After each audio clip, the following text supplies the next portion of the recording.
opening drive, the playoff edition. We are here at Boonville, Ashley Zavala, Brad Galbreath, and we're just hanging out having a Class 3 playoff party. And what about this weather? Oh my gosh. 2 weeks ago we were freezing. Freezing cold. Then it was raining last week. Right, yeah. And now I could lay out. I could lay out and get a tan. Yeah, we're in November. In November. And it's ridiculous. Players are out here in shorts, T-shirts. Yeah. You don't see any Under Armour. You don't see any, cold gear. It's amazing what Missouri weather brings you. It's unpredictable. Unpredictable, just like. Yes, exactly. Just like Hickman, Jeff City. I know we're talking about Class 3, but we got to get into this. I mean, oh my gosh. I mean, to get into these playoffs, to the games that we're going to see tomorrow night. No one, I think, expected how it would happen. What teams would be in the playoffs. Completely unpredictable. Hickman, Jeff City. First, you got to go with. I'm going to start off with Jeff City. Last week, I was there. I talked with Coach LePage and a few of the players. They had said we got to come out. We got to win one game. They had said that loss against Fort Zumwalt West was devastating. That was the word that I think two, possibly all three of the players used that I talked. Devastating was the word. Absolutely. And they had to come out and win a game, and they couldn't do that against Hickman. A rivalry game, they were going for that, and I don't even know what it would have been like to be in the locker room after that second loss. It's completely unpredictable. One of our KMUH sports teammates, Common-Encho, said that he actually would have predicted Hickman to win because of how much hatred is involved in this rivalry and how much fire this team. I mean, maybe he's a sports guru. I don't really know. But but good for Hickman. Good for Hickman. Incredible for Hickman. Talk about, they were 4-5, wanting to get to 500, and they got there against their arch rival. But Jeff City, #1 in the state, 2 weeks ago, I think it was. 2 weeks ago. And then not even make the playoffs. I think something has to get fixed about that system. Absolutely, and it is changing next year. So that's good news for teams that have situations like what happened to Jeff City.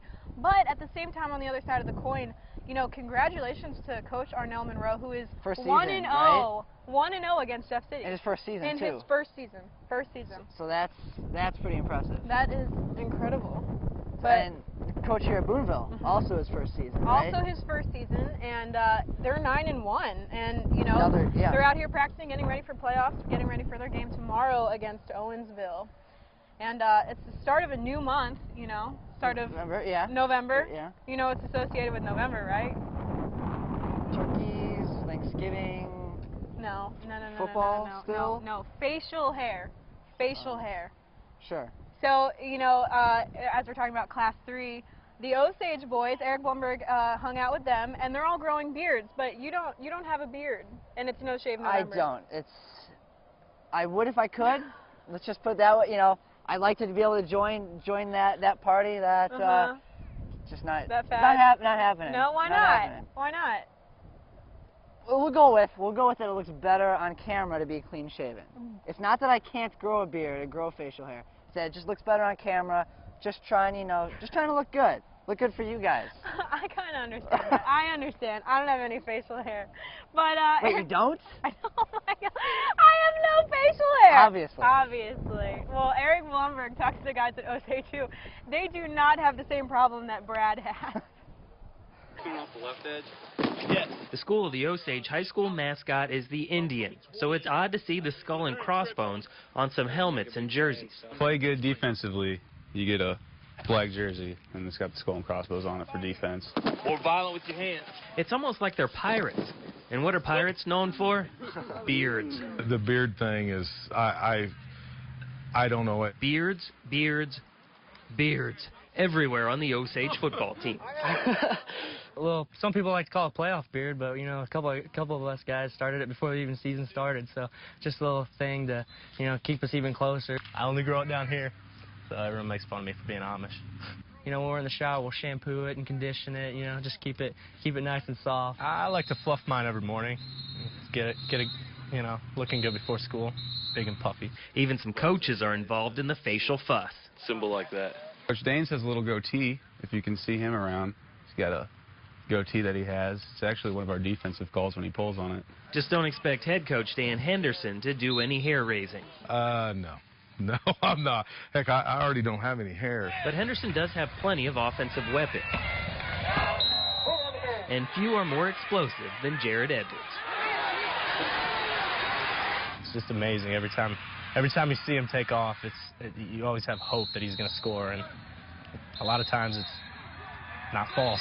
We've got several plays that just get it to Jared, but you know, we've got other kids right along there with him that can make plays too. Which leads us to the Indians' issue, and I'm not talking about itch. The thing we've ran into the problem with, we don't have enough footballs for everybody. We've got guys that have to get touches or need to get touches, and it's sometimes hard to get them those touches. Go. There is one other problem. Go. There's a few of them that have got them, and a few of them that would like to have them but just can't. Well, the beard gives everyone power. Everyone except me, so I can't grow a beard. I'm Asian. It doesn't come in very good. What is good? The Indians, and they know it. We know we got something special going on with the group of guys that we have, and so we just want to take full advantage of that. I'm here with Coach Brown. Coach, how does it feel to be going to the playoffs your first year coaching here? Well, it's something that we talked about, and it's something special. Obviously, we know coming in, we didn't know exactly what we had, and to be able to finish how we have, we're pretty proud of that, and so now hopefully we can keep it going. What kind of things have you been saying to your guys, just going into the playoffs now? Yeah, we're talking about not worrying about, you know, the moment and all that kind of stuff, and don't get it all tense and uptight. Go out and have fun like what we've been doing all year, and stick to the game plan, and you know, trust one another and stick after it, and you'll be okay. Okay, and what's been your favorite part so far about this season? Oh, everything. I mean, just coming here and being able to do this with these guys after just coming in here late in July, it's been special for them and me, and we just hope we can keep it going.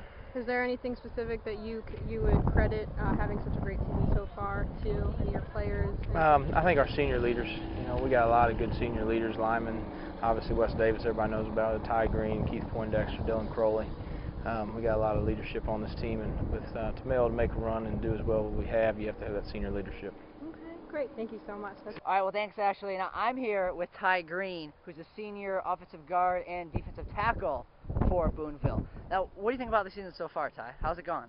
Oh, it's been incredible. I honestly never expected this coming in this year with all the change and Coach Brown and just the new players, but it couldn't be going better.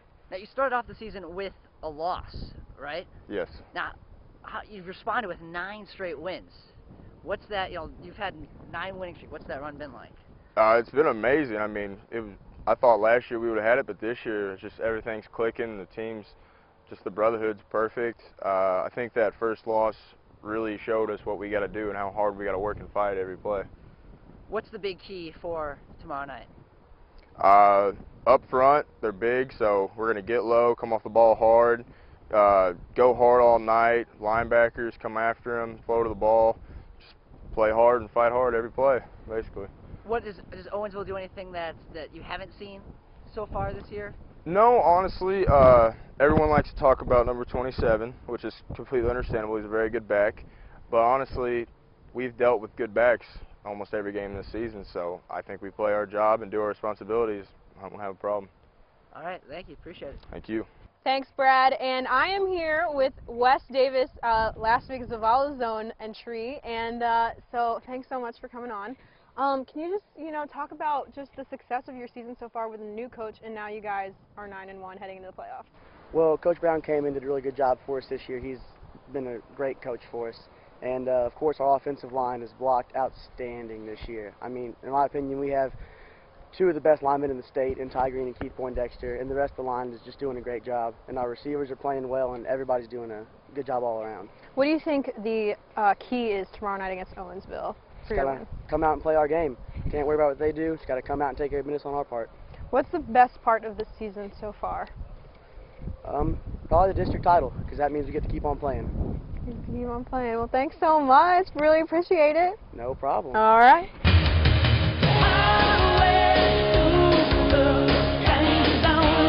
Last week was Wes Davis. This week it's Dallas Peoples. Not a huge Cowboys fan, but a fan of this type of Dallas. He topped off the night for Tipton with 5 touchdowns and 279 yards rushing.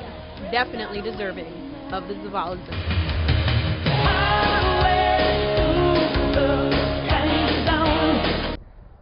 Dallas Peoples certainly did light it up in the Zavala zone, and we're here in the Boonville B. In the Rock at the B. field. Yep. This is very familiar. You know, looks like the Rock M. Exactly. You know? Exactly. But I have a feeling that maybe, you know, they took that from Missouri. I have a feeling. Just a feeling. Just a hunch. Just a hunch. Yeah, you know. Yeah. But it's cute. I like it. I think this is like a really nice little addition to. It works. You know, the home of the Pirates. Do you think what's the old Mizzou sort of story about like Nebraska kids like rearranging the rocks? I know. Do you think they ever deal with anything like that here? I don't think so. I mean, I just feel like why would you ever want to mess with, you know, something so cute? B is such a great letter. B is such too. a great. Yeah. I'm sure you love the letter B, Brad. Oh my gosh. But well, so speaking of the letter B, your picks were a little bit. You couldn't really predict. They're them. bad. B isn't bad. B for bad. But you know what? We're going to go for an A. Well, there were some unexpected games. You know, you're absolutely right. Jeff City, Hickman, you already talked about. Rockbridge, I've gotten wrong. I've got that game wrong for the second straight week. They lost to a team whose their name begins with a B. Yes. And then you look at Centralia-Macon. That's the game that I'm kicking myself over because pretty much all week I was thinking Centralia. I'm like, Centralia's going to come out, and I know it was at Hickman. Like, they're going to come out, and they're going to get this upset. I had all set as my upset pick of the week. Yep. Now, at the last possible second, I looked up a few more stats. I'm like, okay, well, Macon's defense only allowed 12 points going into that game. At the last second, I changed it to Macon, and sure enough, the Centralia Panthers came out and proved me wrong.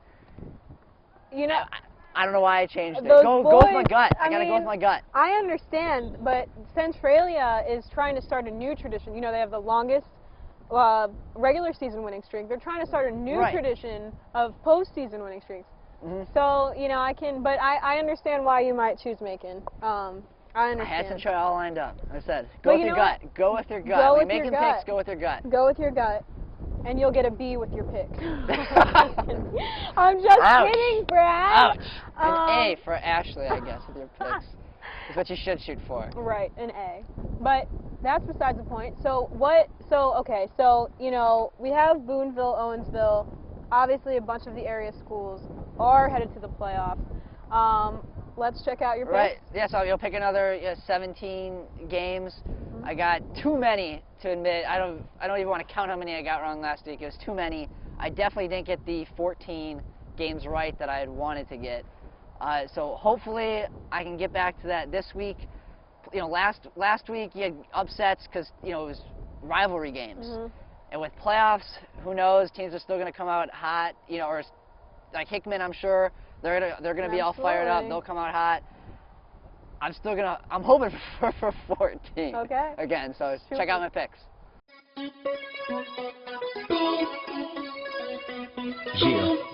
The Camdenton Lakers sink the Vianney Golden Griffins. I like Holt to beat Waynesville. I'll take the Helias Crusaders in a thriller against the Carthage Tigers. Harrisonville gets its 10th win over Moberly. Osage continues its run, getting its 11th win of the season against Eldon. West Davis and Boonville roll versus Owensville. North Callaway Thunderbirds will thrash the Orchard Farm Eagles. Southern Boone gets a road win against Bowling Green. And I like Centralia to keep on winning. Macon bounces back from last week's loss with a win at Clark County. The South Callaway Bulldogs defeat Living Word Christian. I'll take the Blair Oaks Falcons to soar past Clopton. In Tipton, they keep on flying high against Santa Fe. I like the Salisbury Panthers to pounce the Marceline Tigers. And in my upset pick of the week, I'm going West Strand over undefeated Milan. In Friday's games, I like Rockhurst to rocket past Rockbridge, and I'll take Francis Howell to take down Hickman. All right. Well, Brad, why Boonville? It's hard to. I mean, West Davis is the answer. West Davis. He's you know, A, B, C, and D for why, you know, there's only one answer to why Boonville's going to win. I mean, they're a great team, but Wes Davis he's the X factor. I mean, he's the reason Boonville is so good, in my opinion. Incredibly versatile. Yes. Incredibly versatile. And, I mean, their offensive line is great. You know, Ty Green, as we saw. And Wes Davis even said that his offensive line really helps him. So, you know, look for that tomorrow. Yeah, I mean, everybody has to play a part. Don't get me wrong about that. It is a team game. But Wes Davis just brings, you know, he brings to the table every Friday night. He brings to the field something that you don't see very often. Absolutely. And I mean, I guess, you know, Wednesday night fever, not Friday night fever. So Wednesday night. I'll be out here in Boonville. So look for me. Say hi. I'll be at Elias. Elias. Yes. Yep. Yes. Give it up. So this could be the last This could be the last week. It's up to you, Mid-Missouri. It's up to you if this is our last week of opening drive. So if these Mid-Missouri teams keep winning, we will keep doing opening drive. So maybe we'll see you next week, but just in case. We'll say our goodbyes. Say goodbyes. Oh my gosh.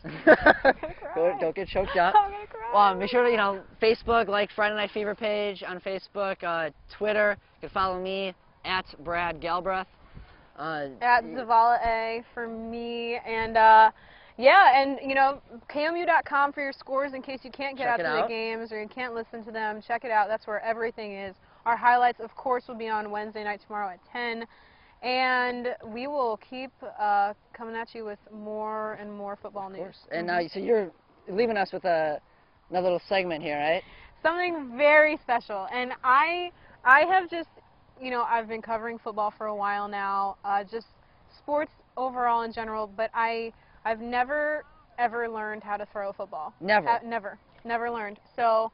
Never. I mean, really? Okay, a couple times, but never like never properly. Okay. You know, never had one-on-one time. It was just like gym class, and my PE teacher telling me to do this. So, So I had Wes Davis teach me, and so this is how it turned out. Check it out. I need to learn. I just need to learn. We've been watching these guys. I just need to know the key elements and concepts. So thank you so much. Let's see how this goes. Okay, well, for starters, you know, you're just going to get the basic grip right here. Okay. Middle finger on the front of the laces. Whatever, I don't know what that finger's called, but it's right there. And then you just get back, stretch it, and follow through, okay? Let's see what you got. Okay, that grip is terrible. No, oh my God. You're okay, no, scoot it back. Oh, scoot it back. Oh, scoot it, right? Okay. Yeah, okay. God, that is still bad. Okay. Oh my God. All right, let's see what you got. got. I scooted back. Rear back and just throw it as hard as you can at him. Okay. You got to keep your chin back. You got to keep your chin. We'll work on it. Okay. We'll work on it. Okay, just one more. Let's just try one more. Okay. One more. Let's try one more. All right, let's see what you got. Come on. Okay, so tip back. Tip. Follow through. Tip back. Follow through. Follow through. Hand in the pocket. Hand in the pocket. Hand in the pocket. Okay. Like this. Okay, so hand in the pocket. No, this hand in the pocket. You follow through. Oh, okay. So this hand. God. Okay, here we go. I'm sorry. Okay, here we go. That was all. That was better. That was better. Small steps. Okay. Small steps. Okay. Well, I'm not you. I wish I was you. But thank you so much for teaching me how to throw. I really appreciate it. You're welcome. All right. Thanks, guys. Thanks, Ty. Teach me how to juggle. Teach me how to juggle. Teach me how to juggle.